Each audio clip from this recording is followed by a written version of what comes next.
En una cultura, vamos a ya entrar en la meditación, en una cultura marcada por el consumo, por el entretenimiento, por la prisa, existe un peligro constante de trasladar esa misma mentalidad casual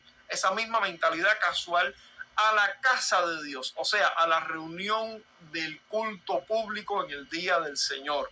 Sin embargo, la Escritura nos enseña que el culto público no es un espectáculo, no es como un show de circo, no es como una cuestión de como ir a un teatro, a ver una escena en un teatro, una película en el cine. No.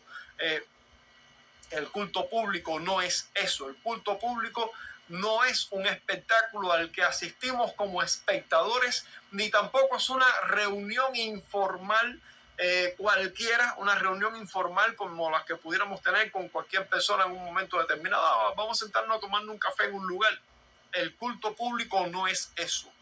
El culto público no es eso. Es el acercamiento directo a la majestad del Dios omnipotente. El culto público es el acercamiento directo a la majestad del Dios omnipotente.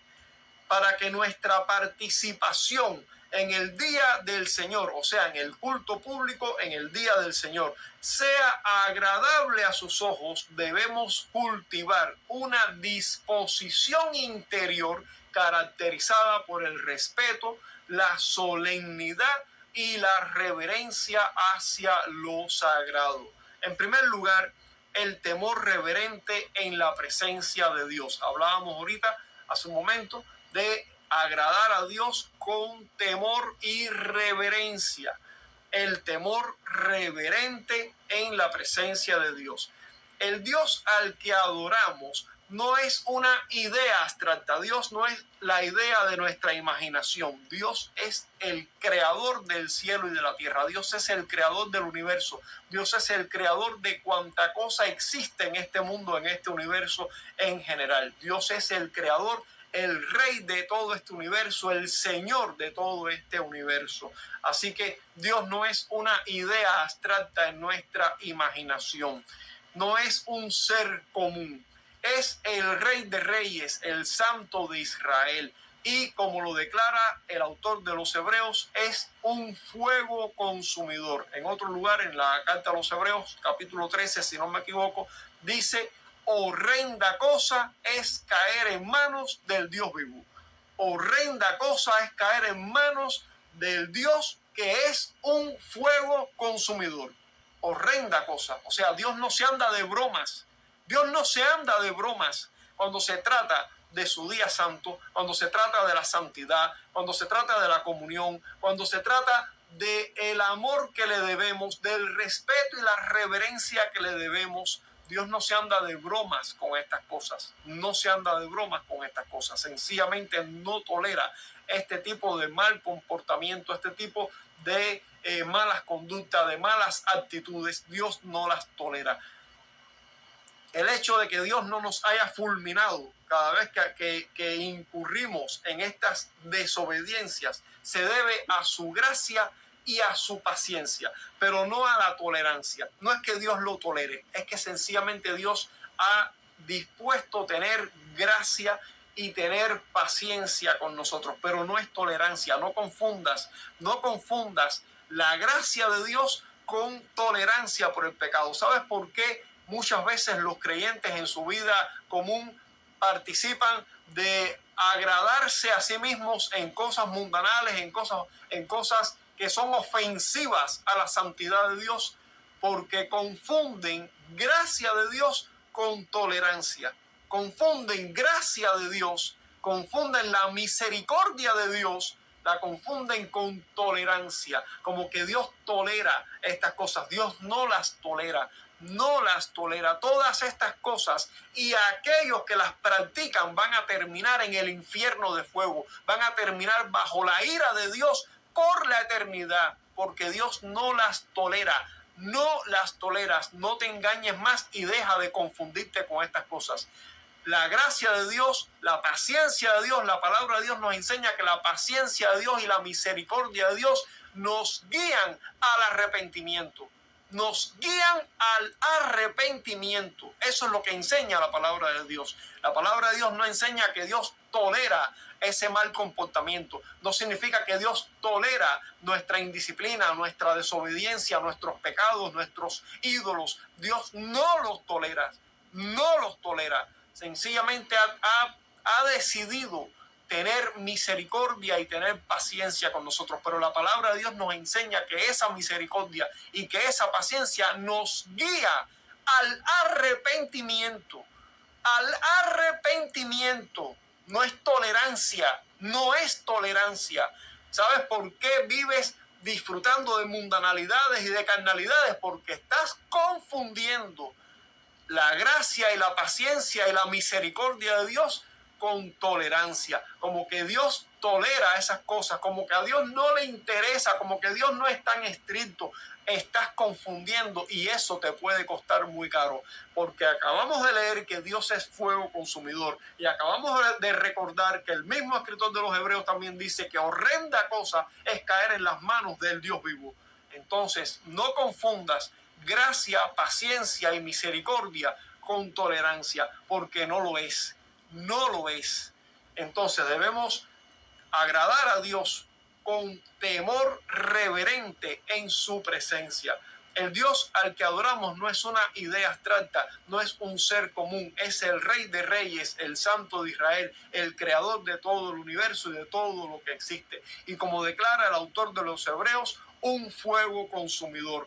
Acercarse a Dios exige un corazón lleno de humilde reverencia y santa gratitud. Humilde reverencia y santa gratitud. Esto no significa que el culto deba ser frío o apagado, sino que la alegría del creyente debe ser un gozo reverente. Un gozo reverente. Por eso rechazamos todas esas actitudes de cultos como los que podemos ver en los grupos carismáticos, neopentecostales y otros grupos así que son carismáticos en general, donde hay mucho desorden, mucho desorden. El culto no tiene que ser apagado, no tiene que ser frío y apagado, no es eso. Puede haber cierta manifestación de gozo, de alegría, cierta expresividad de emoción. Sí, puede, claro que sí, tiene de hecho que haberla, pero con orden y con reverencia. Con orden y con reverencia, porque no nos estamos acercando a cualquier persona. Dios no es un ser común. Dios es el Santísimo, Dios es el Altísimo. Dios requiere y demanda toda reverencia y temor reverente. Debemos alegrarnos y gozarnos con gozo reverente, con gozo reverente.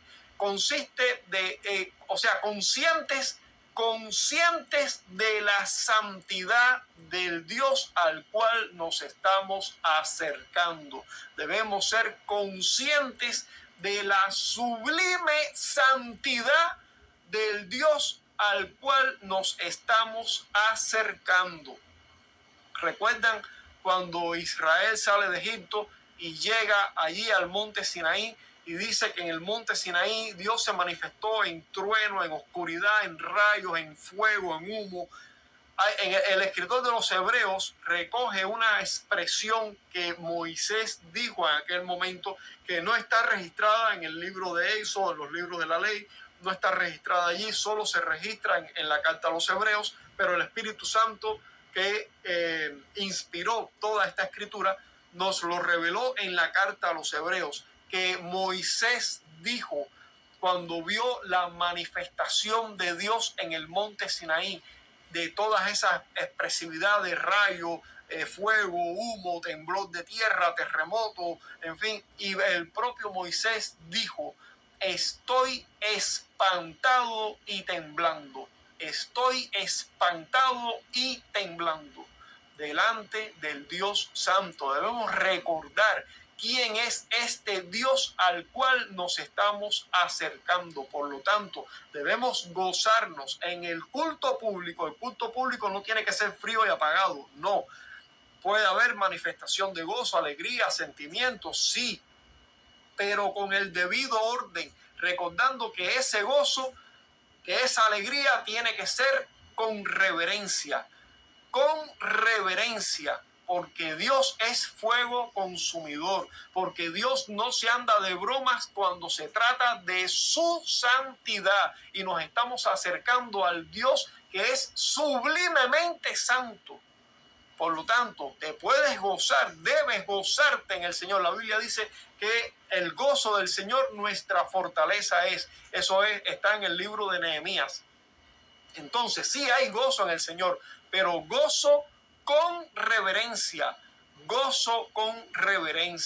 conscientes de la sublime santidad del Dios al cual nos estamos acercando. Perder la solemnidad en el culto es olvidar frente a quién estamos.